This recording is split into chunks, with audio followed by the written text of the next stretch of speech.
Welcome to Hub History, the show where we share our favorite stories from Boston history. This is episode 122, Ursuline Riots Remastered. Hi, I'm Nikki. And I'm Jake. This week, we're talking about the riots and destruction of Charlestown's Ursuline Convent, which we first touched on back in January of 2017. This episode touches on themes of xenophobia, anti-immigrant prejudice, and religious intolerance, lessons we can all learn from today. But before we talk about the burning of the convent, it's time for this week's Boston Book Club pick and our upcoming historical event. Our pick for the Boston Book Club this week is Doug Most's The Race Underground, Boston, New York, and the Incredible Rivalry That Built America's First Subway. Boston and New York are locked in a centuries-old competition, and I think it's clear where we stand on the matter. Boston is the hub of the universe, and New York is not. The book's publisher provides detail on how this book digs into one of the many, numerous, plentiful examples of a time when Boston won. In the late 19th century, as cities like Boston and New York grew more congested, the streets became clogged with plodding, horse-drawn carts. When the Great Blizzard of 1888 crippled the entire Northeast, a solution had to be found. Two brothers from one of the nation's great families, Henry Melville Whitney of Boston and William Collins Whitney of New York, pursued the dream of his city digging America's first subway, and the great race was on. The competition between Boston and New York played out in an era not unlike our own, one of economic upheaval, life-changing innovations, class warfare, bitter political tensions, and the question of America's place in the world. The race underground is peopled with the famous, like Boss Tweed, Grover Cleveland, and Thomas Edison, and the not-so-famous, from the brilliant engineers to the countless sandhogs who shoveled, hoisted, and blasted their way into the Earth's crust, sometimes losing their lives in the construction of the tunnels. Doug Most chronicles the science of the subway, looks at the centuries of fears people overcame about traveling underground, and tells a story as exciting as any ever ripped from the pages of U.S. history. The Race Underground is a great American saga of two rival cities, their rich, powerful, and sometimes corrupt interests, and an invention that changed the lives of millions. Prolific author of Boston history Stephen Puleo reviewed the book for the Boston Globe at its publication in 2014. His commentary includes, "A fine storyteller, Most also deftly sets the larger context by exploring other broad themes. The invention and harnessing of electricity, which set the stage for powering America's first subway. The influx of European immigrants, who provided the labor to build both systems. The paralyzing blizzard of 1888, which convinced New Yorkers that underground train travel, not exposed, elevated railways, was the way to the future, especially in the winter." With dramatic narrative flair and an easy voice, Most describes the final drive to the finish line, fully chronicling the reasons why Boston emerged victorious when her subway opened successfully on September 1st, 1897, 7 years before New York's. As a bonus, and ultimately more important than the winner of the subway competition, Most shrewdly analyzes how underground rapid transit helped define the modern American city, and could serve as a blueprint for new modes of transportation that are still only dreams today. We'll include a link to purchase the book in this week's show notes, and while you're waiting for it to arrive, check out episode 21 for the Tremont Street subway explosion on March 4th, 1897. And for our upcoming event this week, we're featuring Force and Freedom, Black Abolitionists and the Politics of Violence on Wednesday, March 20th at 7:30 p.m. at the Royal House and Slave Quarters. The event's described as follows. From its origins in the 1750s, the white-led American abolitionist movement adhered to the principles of moral suasion and nonviolent resistance as both religious tenets and political strategies. But by the 1850s, the population of enslaved Americans had increased exponentially, and such legislative efforts as the Fugitive Slave Act and the Supreme Court's 1857 ruling in the Dred Scott case effectively voided any rights Black Americans held as enslaved or free people. As conditions deteriorated for African Americans, Black abolitionist leaders embraced violence as the only means of shocking Northerners out of their apathy and instigating an anti-slavery war. In her forthcoming book, Force and Freedom, historian Kelly Carter Jackson provides the first historical analysis exclusively focused on the tactical use of violence among antebellum black activists. Through rousing public speeches, the burgeoning black press, and the formation of militia groups, black abolitionist leaders mobilized their communities, compelled national action, and drew international attention. Drawing on the precedent and pathos of the American and Haitian revolutions, African American abolitionists used violence as a political language and as a means of provoking social change. Through tactical violence, argues Carter Jackson, black abolitionist leaders accomplished what white nonviolent abolitionists could not, creating the conditions that necessitated the Civil War. Force and Freedom takes readers beyond the honorable politics of moral suasion and the romanticism of the Underground Railroad, and into an exploration of the agonizing decisions, strategies, and actions of the black abolitionists who, though lacking an official political voice, were nevertheless responsible for instigating monumental social and political change. Kelly Carter Jackson is a historian and an assistant professor at Wellesley College in the Department of Africana Studies. She earned her PhD from Columbia University and her BA from Howard University. Copies of Force and Freedom will be available for purchase and signing at the event, which is free for Royal House and Slave Quarters members and $10 for non-members. While you're waiting for March 20th, check out episode 117 on David Walker's embrace of violence and violent rhetoric to lay the groundwork for abolition. And now, it's time for this week's main topic. With the diversity of Boston's residents today, it's hard to imagine what Boston was like prior to 1845. It wasn't just a predominantly white city, it was white, English-descended, and Protestant. The Great Famine devastated Ireland from 1845 to 1849, with mass starvation, disease, and emigration. During the famine, about 1 million people died and 1 million more fled, causing the island's population to fall by between 20 and 25%. The proximate cause of the famine was a natural event, a potato blight, which infected crops throughout Europe during the 1840s. By the early 1840s, almost half the Irish population depended exclusively on the potato for their diet. In Beyond Beef, The Rise and Fall of the Cattle Culture, Jeremy Rifkin explains. The Celtic grazing lands of Ireland had been used to pasture cows for centuries. The British colonized the Irish, transforming much of their countryside into an extended grazing land to raise cattle for a hungry consumer market at home. The British taste for beef had a devastating impact on the impoverished and disenfranchised people of Ireland. They were pushed off the best pasture land and forced to farm smaller plots of marginal land. The Irish turned to the potato, a crop that could be grown abundantly in less favorable soil.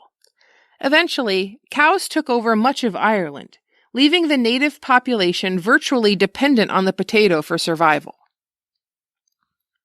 When Irish immigration began in earnest in 1845, Boston was turned upside down.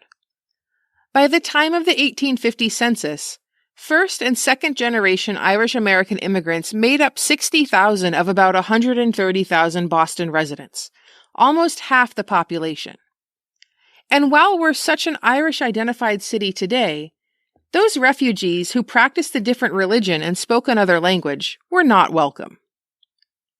Most of the Irish immigrants during this period were poor, unskilled laborers from rural backgrounds who settled in the slums of the North End, the South Cove, and Fort Hill. Many were not only destitute, but weakened by typhus contracted on the coffin ships that had brought them. To contain the health risk, a quarantine hospital and almshouse were built on Deer Island, where hundreds of immigrants died and were buried in unmarked graves. To make matters worse, a cholera epidemic swept through Boston in 1849. The North End Irish, living in crowded, unsanitary conditions on the waterfront, were the hardest hit. Over 500 died. Boston health inspectors described the typical Irish slum as a perfect hive of human beings, without comforts and mostly without common necessaries, in many cases huddled together like brutes, without regard to age or sex or sense of decency.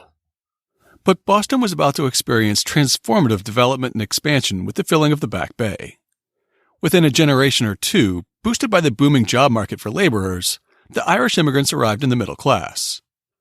Our story today takes place before this transformation, when the Irish made up just a sliver of Boston's population and were the victims of a prejudice that went back centuries, back to England, and back to the European wars of religion in the 16th and 17th centuries. Our tale involves another group of immigrants, the Ursuline Order. The Ursulines are a religious order in the Catholic Church dedicated solely to the education of girls. They were founded in Italy in 1535 by Angela Merici, who was later sainted. Originally, she envisioned a group of women who lived amongst the communities they served without any special distinctions like wearing the habit. However, after Merici's death, the church hierarchy was uncomfortable with the idea of women with that amount of power and autonomy. By 1572, the order had agreed to reinvent itself as a cloistered order, living in convents with strict vows. The Ursuline Order was the first group of nuns to arrive in North America. The first group set up a school in Quebec in 1639. Then another group came to New Orleans in 1727, becoming the first Roman Catholic nuns in what's now the United States. Their school in New Orleans is considered the oldest surviving building in New Orleans and in the entire Mississippi Valley. While priests were banned from early Massachusetts on pain of death, Catholicism became officially tolerated with the Massachusetts Constitution of 1780. As Boston slowly became more hospitable to Catholics, an official diocese was founded in 1808. Pretty soon thereafter, an order of Ursuline nuns was established in Boston in 1820. Ironically, it seems that most of their students were Protestant children. According to one source, there were 47 girls enrolled in the Ursuline Secondary School in 1834, only 6 of whom were Catholic. With so few good options for educating girls at the time, many of the upper-class Protestant families who could afford it sent their daughters to be taught by the Ursulines. The convent was originally located on Franklin Street at Downtown Crossing. Within a few years, though, the convent was bursting at the seams. When they relocated, they went outside of the city. It's a little bit convoluted to describe where the Ursuline Convent ended up moving to. They moved to a place called Mount Benedict in Charlestown, but that part of Charlestown is now known as East Somerville, after Somerville became an independent town in 1842. And Mount Benedict was known for decades as Plowed Hill. It was the site of skirmishes during the Revolution. We believe that the name was only changed to Mount Benedict at the time that the Ursulines moved there in 1827. Like Fort Hill in Boston and the top 60 feet of Beacon Hill, most of Mount Benedict was cut down in the late 19th century and used to fill in the salt marshes where the Assembly Square Mall is today. The Ursulines built a grand campus. A former student would later describe that nearly the whole of Mount Benedict was enclosed for the use of the convent. There was a lodge, a bishop's house, several terraced walks, and grounds tastefully laid out for the recreation of the pupils. No such elegant and imposing building had ever been erected in New England for the education of girls. Picturesque on the summit of the hill, its many-windowed facade glowing in the light of the setting sun, it was a sightly object to the good citizens of Boston returning from their afternoon drive in the suburbs.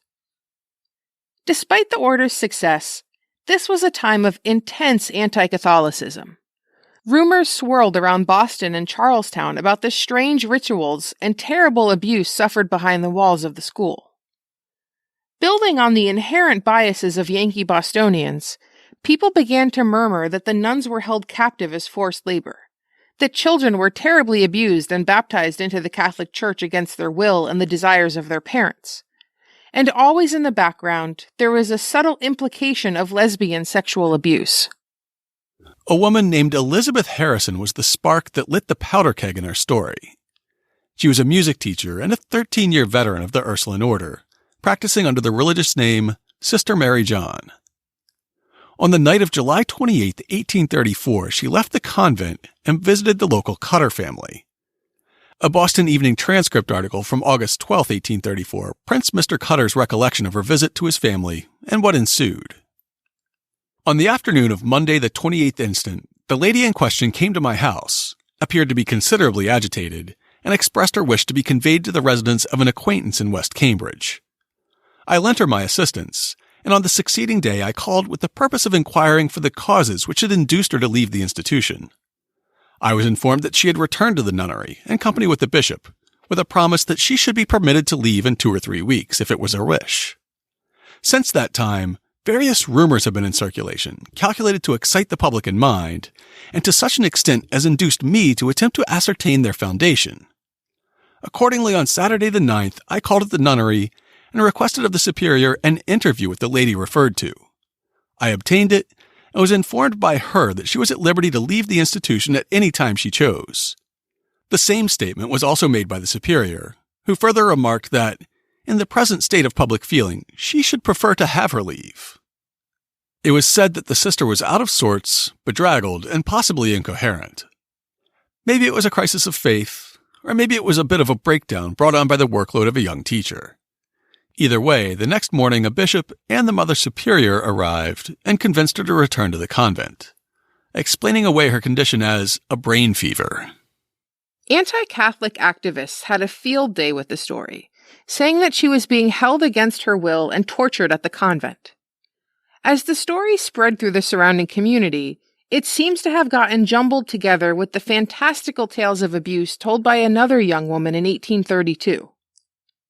Rebecca Teresa Reed would eventually turn those rumors into a tell-all about 6 months she spent at the convent, entitled 6 Months in a Convent. The book highlighted the nuns' unusual practices, such as punishing themselves with corsets, placing stones in their shoes, and eating meager rations in poorly heated quarters. Though it wasn't published until 1835, the story certainly circulated Boston in 1834. With that backdrop, the community quickly became convinced that the convent was a depraved place, holding children and women captive and subject to terrible abuse. Less than 2 weeks later, placards appeared all over Boston on Sunday morning, August 10th, saying, "To the Selectmen of Charlestown, Gentlemen, it is currently reported that a mysterious affair has lately happened at the nunnery in Charlestown. Now, it is your duty, gentlemen, to have this affair investigated immediately. If not, the truckmen of Boston will demolish the nunnery Thursday night, August 14th. Taking the warning to heart, a delegation from the Charlestown selectmen, including Mr. Cutter, went to the convent to investigate on August 11th. They were admitted by the Mother Superior and interviewed Sister Mary John. She testified that she was free to leave at any time, but happy where she was. The committee found no evidence of torture, enslavement, or sexual abuse, and left satisfied. The selectmen planned to write an editorial for the next day's paper, but in the meantime, a mob formed around the convent that night.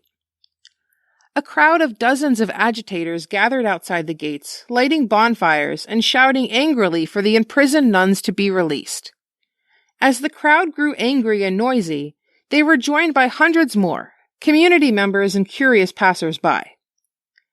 Nuns came to the window to proclaim that they did not need rescue, but the protesters paid them no mind.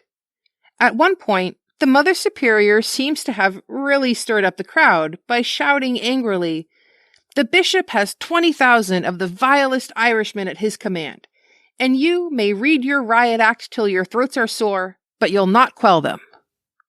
That was the straw that broke the camel's back. The rioters broke down the gates, charged up the hill, and kicked in the doors and windows of the convent building. As the nuns and their students fled out a back door and hid in the surrounding gardens and orchards, the rioters began trashing the building, setting fires, desecrating the altar, and even breaking open tombs. A man named John Buzzell, who was one of the ringleaders, later testified, "The first thing that was done after getting in was to throw the pianos, of which 9 were found, out of the windows. The mob crowded in such numbers that it was with great difficulty that I got upstairs to the chapel, which was located on the 2nd floor.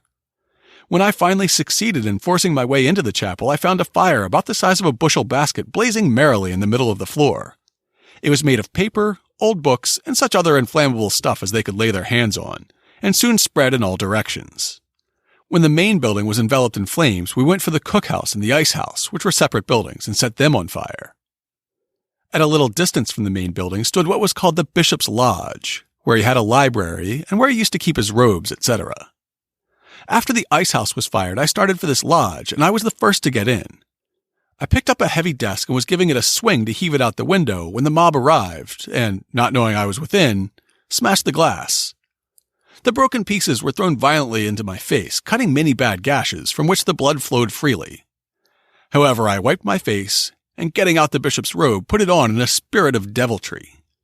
The others stripped it off my back, and winding the remnants around poles, used them as torches, lighting them at the main building and firing the lodge with them. The farmhouse and barn were burned next, after which the tomb was visited to see if the body of the music teacher Mary St. John was there. The door of the tomb was broken open, and within was the body of a young girl who had evidently been dead but a day or two at most, and whom I religiously believe to this day to have been Mary St. John, although I had no positive proof of her identity. This finished the events on the hill, and after watching the flames for a while, the immense mob slowly dispersed. As the fires set by Buzzell and his friends swept through the campus, local fire departments arrived on the scene, but they did nothing to fight the blaze. Questions remain. Were they sympathetic to the rioters? Did some of the Yankee firefighters actually join the melee? Or were they simply afraid they'd be hurt, either deliberately by angry rioters or accidentally by the flying glass shards, furniture, and incendiaries being thrown from the building? The next morning, the convent campus lay in ruins. The mayor of Boston called a town meeting at Faneuil Hall to discuss a response, and Bishop Fenwick called a meeting of Catholic citizens to warn them against retaliation. The Boston Evening Transcript printed a summary of the mayor's meeting. An immense multitude assembled at Faneuil Hall in pursuance of an invitation from the mayor this day at 1 o'clock, although notice was given but 2 hours previous, to take measures relative to the riot at Charlestown. Honorable Theodore Lyman, mayor of the city, presided, and Z. Cook, Jr., Esquire, was appointed secretary. The resolutions were offered by Josiah Quincy, Jr., Esquire, who prefaced them with a few most eloquent remarks. After the resolutions were read, Honorable Harrison Gray Otis was called for, who rose and with much feeling addressed the assembly with his usual brilliancy and elegance. On making an allusion to the good Bishop Cheverus, he was interrupted by loud and continued applause. There was an excellent feeling pervaded the vast multitude, and the resolutions were unanimously adopted, amid applause never before exceeded within the walls of Faneuil. Resolved, that in the opinion of the citizens of Boston, the late attack on the Ursuline Convent in Charlestown, occupied only by defenseless females, was a base and cowardly act for which the perpetrators dissolved the contempt and detestation of the community. Resolved, that the destruction of property and danger of life caused thereby calls loudly on all good citizens to express individually and collectively the abhorrence they feel for this high-handed violation of the laws. Resolved, that we, the Protestant citizens of Boston, do pledge ourselves collectively and individually to unite with our Catholic brethren in protecting their persons, their property, and their civil and religious rights. Resolved, that the mayor and aldermen be requested to take all measures consistent with law to carry the foregoing resolution into effect, and as citizens, we tender our personal services to support the laws under the direction of the city authorities. Resolved, that the mayor be requested to nominate a committee from the citizens at large to investigate the proceedings of last night and to adopt every suitable mode of bringing the authors and abettors of this outrage to justice. On motion of Mr. George Bond, the Committee of 28 were requested to consider the expediency of providing funds to repair the damage done to the convent. On motion of John C. Park, Esquire, it was resolved that the mayor be authorized and request to offer a very liberal reward to any individual who, in case of further excess, will arrest and bring to punishment a leader in such outrage. And yet a mob of thousands paraded through the streets of Boston. They tried to get to Faneuil Hall, then tried to pull down the Catholic Church in Boston. After being thwarted both times by armed militia, the frustrated mob returned to the smoldering ruins of the Ursuline Convent on the night of August 12th and rampaged over them again, burning fences, fruit trees, and anything else they could lay their hands on. A third night of violence was prevented only by posting the militia within Boston and raising the drawbridge that connected Boston and Charlestown, a bridge that you can learn much more about in episode 115. In the days and weeks after the riot, everyone in the community knew who'd been involved in the riots. In the end, 13 men were arrested, and 8 of them were charged with arson and burglary, both of which were still punishable by death in 1834. Among the 8 was John Buzzell, who we quoted above giving self-incriminating testimony. Despite their own statements, despite eyewitness testimony, despite all the evidence against them, all but one of the defendants was acquitted. The court at times questioned whether the sworn testimony of a Catholic could be trusted, saying that their oaths held less weight. Some of the judges went as far as allowing the defense to turn the trials into attacks on the Catholic Church itself, and almost all the juries were packed with Yankees who were predisposed to disdain Catholicism. Sister Mary John testified against Buzzell. In fact, she remained in the Ursuline order for the rest of her life, so apparently she wasn't being held against her will after all. After the riot in Boston, she transferred to the convent in Quebec, where she lived out her days. Despite her efforts, Buzzell was found not guilty, receiving thunders of applause by the audience in the courtroom, and then the congratulations of thousands of his overjoyed fellow citizens on the streets outside. Only one person was convicted of any crime resulting from the riot. 16-year-old Marvin Massey was convicted of arson for burning the bishop's books and given a life sentence. The governor pardoned him before he served a day. You would think that Massachusetts would have learned a lesson in religious tolerance from this embarrassment, but our history of anti-Catholic bias was far from over. This wasn't even the last time Protestant Yankees and Irish Catholics clashed violently in the streets. The 1837 Broad Street riot was largely a sectarian clash, sparked after Yankee firefighters attacked an Irish Catholic funeral procession. And the 1863 draft riots in the North End began when Irish Americans believed they were being unfairly singled out for the draft, and ended with Yankee militiamen firing a cannon at a crowd of civilians, killing several people, including a 12-year-old boy. After the pace of Irish immigration increased in 1845, an ugly nativist political party called the Know-Nothings was formed.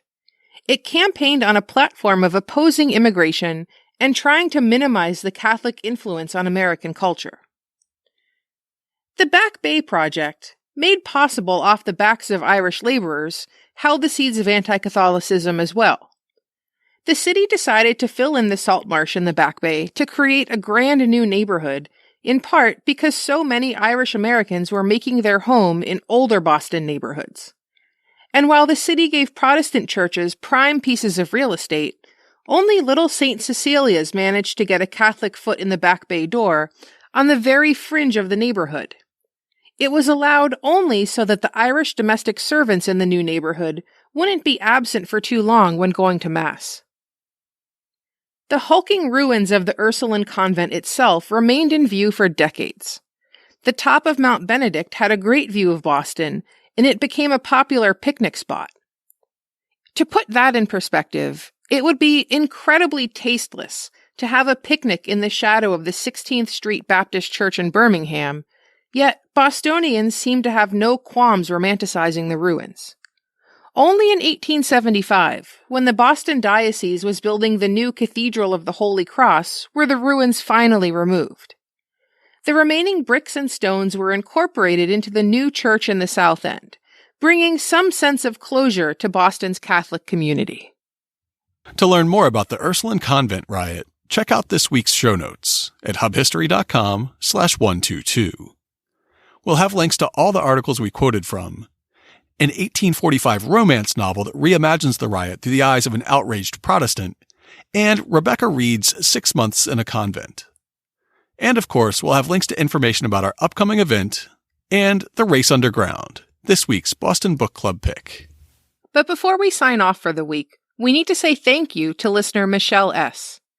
You've heard us promote our Patreon campaign over the past few weeks, with levels of support named after Amelia Earhart, Lewis Hayden, and Abigail Adams, some of our favorite Bostonians. Michelle is our latest Lewis Hayden supporter, which means that she's helping us offset the cost of web hosting and security, the service that hosts our podcast feed, and audio processing tools that we pay for monthly. When you support us on Patreon for as little as $2 per month, you can earn thank you gifts ranging from a Hub History sticker, to a monthly live video chat with us, your hosts, to a private walking tour of the Back Bay with us as your guides. You can become a supporter by going to patreon.com/hubhistory or clicking on the Support Us link at hubhistory.com. If you want to get in touch with us, you can email us at podcast@hubhistory.com. You can call and leave a voicemail at 617-383-9255. We're Hub History on Twitter, Facebook, and Instagram. Or you can go to hubhistory.com and click on the Contact Us link. While you're on this site, hit the subscribe link and be sure that you never miss an episode. If you subscribe on Apple Podcasts, please think about writing us a brief review. It's still the best way to help others discover the show. That's all for now. We'll be back next time to talk about the legend of the Governor's Gold.